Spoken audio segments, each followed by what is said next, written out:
Why does your scanner show the P010A engine code? What does it mean?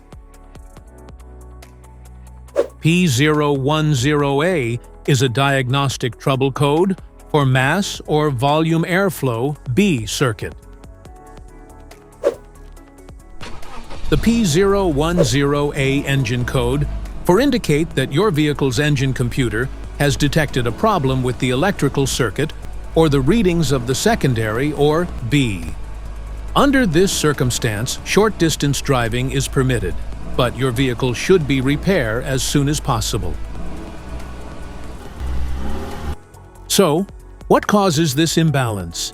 Here are the most common culprits. This error can be caused by these possible faults in your vehicle.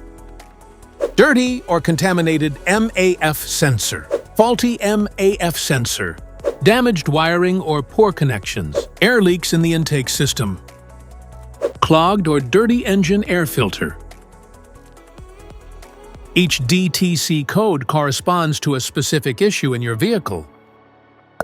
This error code occurs in any OBD2-equipped vehicles, especially in those manufactured since 1996, and it is commonly found in vehicles like Chevrolet, Nissan, Toyota, Honda, and Ford.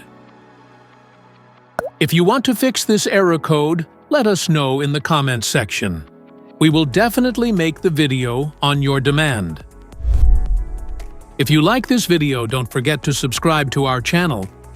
Thanks for watching.